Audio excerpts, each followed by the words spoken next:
महाराज जी रक्षा सूत्र पहन लीजिए, रक्षा सूत्र, रक्षा सूत्र, हाँ ठीक, हाँ दरबार के बाद रक्षा सूत्र, पर्ची के बाद रक्षा सूत्र सबको पहले पहनना चाहिए। बैठ जाइए।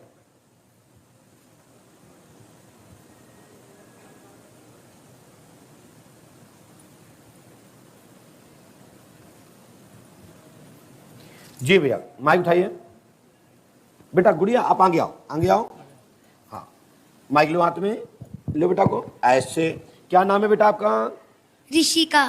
हाँ ऋषिका जी, क्या चाहते हो बेटा? आपको यहाँ कहाँ से पता लगा पंडुगढ़ धाम के बारे में? मैंने फोन पर देखा। क्या देखा फोन पर? सबकी समस्या आसानी से हल हो रही थी, कोई भी हो, तो मैंने सोचा मेरी भी आंखें ठीक हो जाएंगी। तो तुमने कैसे देखा था? फिर सुना था ना? हाँ मैंने सुना था। अब देखा तो नहीं था ना? देखते कैसे? तो आप ही ने तो बोला कि हमने देखा था। देखा सुना एक ही तो बात है। नहीं, सुना अलग चीज है, बात सुना कान से जाता, देखा आंख से जाता। वो क्या है ना, मेरी मम्मी देखती थी तो वो मुझे बताती थी। बेटा को बिल्कुल मैं परमात्मा से प्रार्थना करता हूँ, पंडुगढ़ सरकार के चरणों प्रार्थना करता हूँ, अपने पूज्य गुरुदेव को भी करता हूँ कि हमारी बिटिया रानी को नेत्र ज्योति प्राप्त हो। बाकी के और क्या चाहती है? पढ़ाई करती है? हाँ करती हूँ। कौन सी क्लास में? 3rd क्लास में हूँ। क्या बनोगी, क्या करना चाहती हो? IAS अफसर बनना चाहती हूँ। अच्छा चलिए, आपको नेत्र ज्योति कब से गई है? जन्म से। जन्म से। डॉक्टर को दिखाया आपने?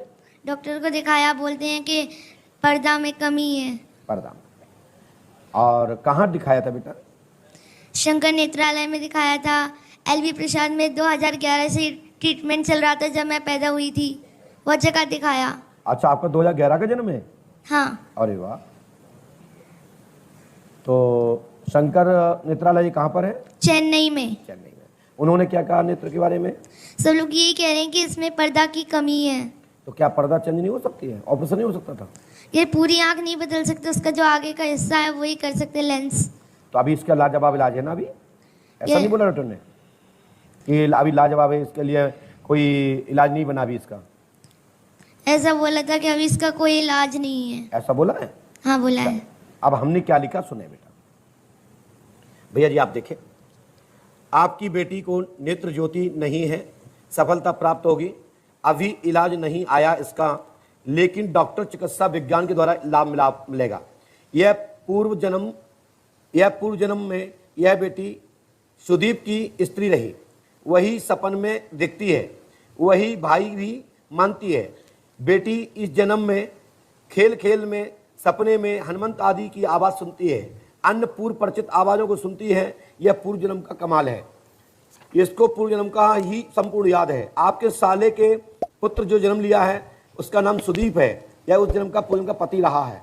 यह अग्नि लगाने के कारण से इसकी मृत्यु हुई थी, जिसमें सोम सबसे पहले आंखें और इसका ब्रेन जीवित रहा था, सो उसकी स्मृति आज भी चलती है। सपन में मंगलसूत्र आदि गले में देखती है, विवाह आदि सपने में देखती है। ऐसा होता है। यह अट्टो के यहाँ पूर्व में जन्मा था, ग्राम किटी में। अभी जो है जो ग्राम कुटी में सुदीप जन्मा। बेटा सुदीप को जानती हैं आप? हाँ। ये सुदीप कौन है? मेरे मामा का लड़का है, मेरा भाई है। आप उसको क्या देखती हैं सपने में? मुझे नाम नहीं पता था, बस मेरे पास आता है और कहता है चलो खेलते हैं।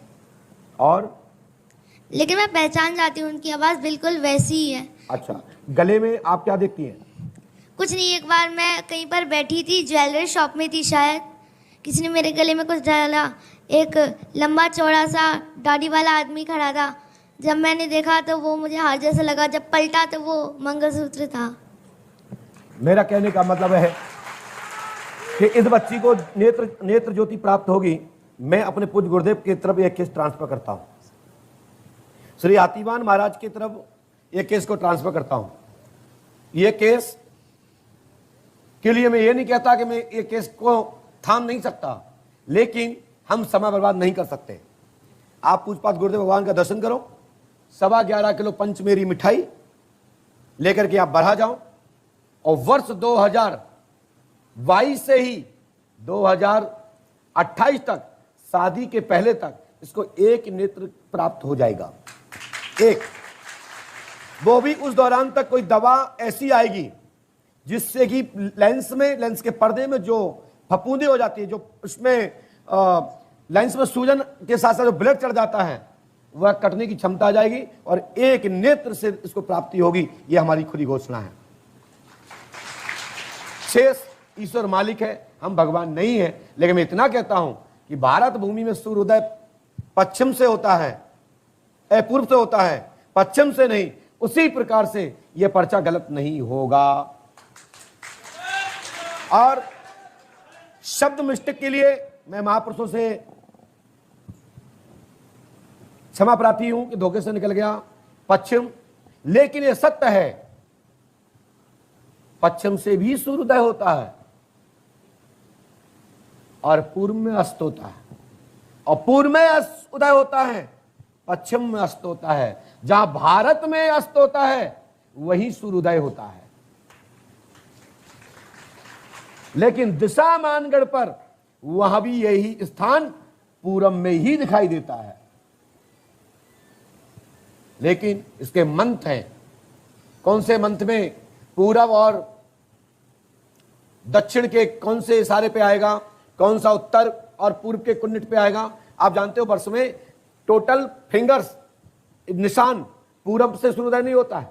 इसके स्थान है, क्या पहला स्थान यहां आएगा, फलाने महीने में यहां आएगा, फिर यहां आएगा। लेकिन दिशा मूल रूप से भारत भूमि में बुंदेलखंड में हम बैठे हैं, हम सब लोग जिस स्तर पे बैठे हैं, हम लोग उज्जैन से, हम लोग मानगढ़ देखते हैं, तो हम लोग पूरब से ही इशारा मानते हैं। लेकिन उसमें भी फर्क आता है।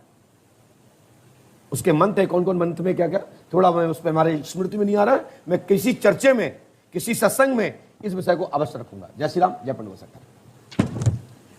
बेटा को आप आशीर्वाद है, हम अपने तरफ से ईश्वर से प्रार्थना करते हैं मेरी छोटी बहन को नेत्र ज्योति प्राप्त हो। चलो आशीर्वाद, जाओ भागो।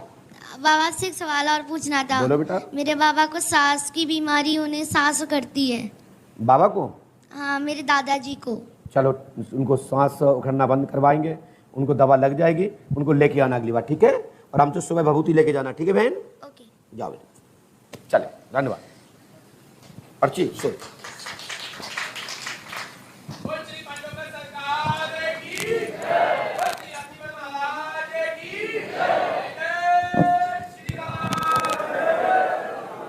लिखा तो हमने बहुत कुछ इसमें है। पर्ची जब मैं बनाता हूं, यहां किसी को आवश्यकता नहीं पड़ती। लीजिए भैया, आप क्या करते हैं भैया? माइक से बोलिए, लोग पूछ रहे हैं कि आप क्या करते हैं। मैं आर्मी में हूँ। आपसे यहाँ किसी ने कोई जानकारी पहले तो नहीं ली थी? नहीं महाराज, किसी ने पूछा तो नहीं था? नहीं, किसी ने कुछ नहीं। आपको यहाँ कैसा लगा? मेरे को बहुत अच्छा लगा। यहाँ आप जब आए तो कहाँ से देख के आए थे? पहले कहाँ से पता लगा था पंडुगढ़ में? महाराज जी, मेरे को तो एक्चुअली इसके बारे में कुछ मालूम था। मेरे मिसेज जी यूट्यूब पे आपकी पत्नी देखती रहती है। जी हाँ, तो ये इतनी जानकारी पहले से यहाँ पंडुगढ़ धाम में कैसे प्राप्त हुई? कहीं आपने लिख के टांगा था, किसी जगह एडमिशन लिया था कि भाई आज लिखा जाओ, परसों गुरुजी बुलाएंगे, फिर आपको सब बताएंगे? महाराज जी, ये तो सब यूट्यूब पे देख के फिर मैंने 11 मई को मैंने यहाँ पर वो टोकन कटवाया था। उसमें क्या जानकारी ली थी आपसे? नहीं, मैं तो हैदराबाद में जॉब कर रहा था। तो किसने कटवाया था? मेरा भतीजा आया था, वो भी इधर ही कौन बैठा। भाई भतीजा कौन है इनके?